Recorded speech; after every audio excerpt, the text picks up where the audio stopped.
Spontaneity. Being spontaneous is one of those really cool traits that people look out for when they are considering new partners, new friends, etc. It's so cool when you find someone who isn't overly restricted to their own plans, but have an open heart towards whatever life throws at them. They are open to new experiences, to new cultures, new food, even traveling.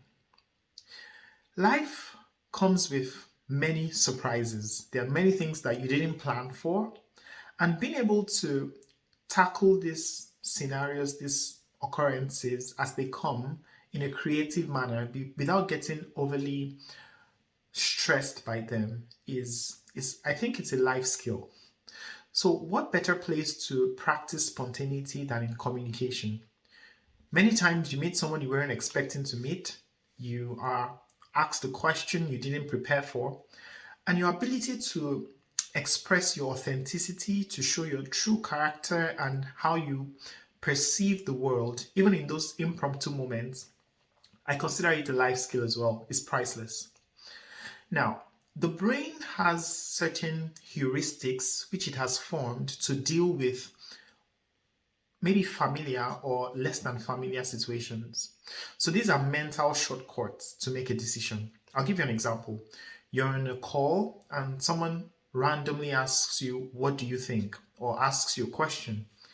Most people will start by, "That's a good question," and then try to answer that question following a certain sequence of reasoning. But a simple way to go against that heuristic, that shortcut that your brain has formed, is to put the question back to the person and say, "Can you elaborate on why you're asking that question in the context of what we're discussing?" That feels weird. It feels really weird sometimes to ask that kind of question. And of course, this is context specific, but just that rephrasing the question and making the person elaborate more on what he wants to know can create a totally different way to think about the question. In fact, sometimes it just clarifies what is being asked and can be useful in taking that conversation a new direction.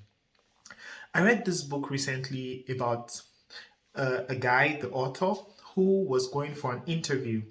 And in this phase of this interview, he was meeting with the CEO of the company, and the CEO was going to ask him some questions just to get to know him better. So, on getting to the CEO, he was expecting things like, "Why are you motivated to work for us? What experience do you have in this field?" And similar questions.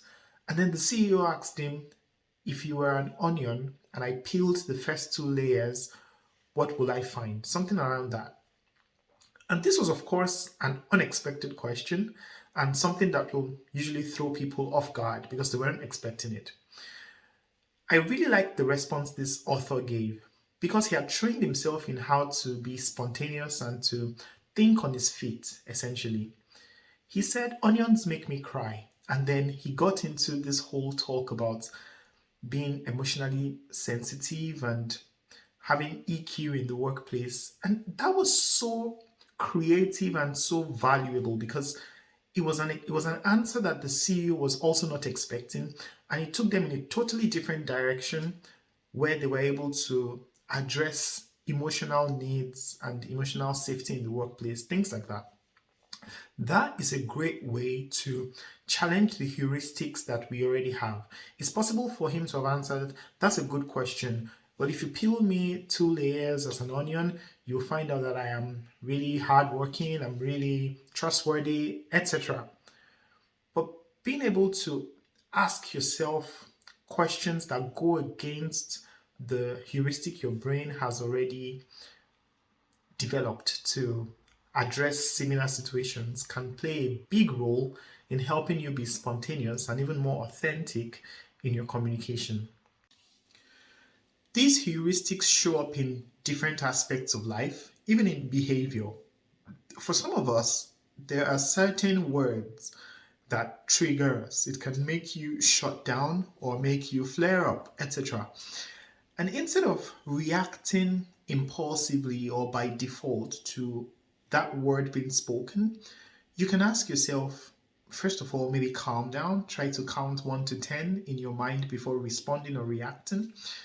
And try to ask questions of the other person. Why have you said that? What did you mean by that? This is what I heard when you said that, or this is how I felt when you said that. Is this what you meant? And this might be new and kind of weird to some of us, but it takes us being able to go against these heuristics to actually change behavior. And sometimes you find that if you were naturally very aggressive and very upset when someone did something, by just changing your a little bit in how you perceive that comment or that word and how you respond to it, you find out that you're not that aggressive anyway. You can behave in a more loving, in a more peaceful manner. So finding ways to ask yourself, like reflect, where have I formed a heuristic, a shortcut to handling a situation or a scenario, and how can I go against it? Now, the disclaimer here is that not all heuristics need to be opposed, or you don't have to go against all heuristics, but you need to be aware of them and consider different responses or different approaches to those heuristics so that you find which ones work for you and which ones don't work, and those are the ones you can change. So it's about optimizing behavior in this case. I hope this was useful. Thank you for watching. See you in the next video.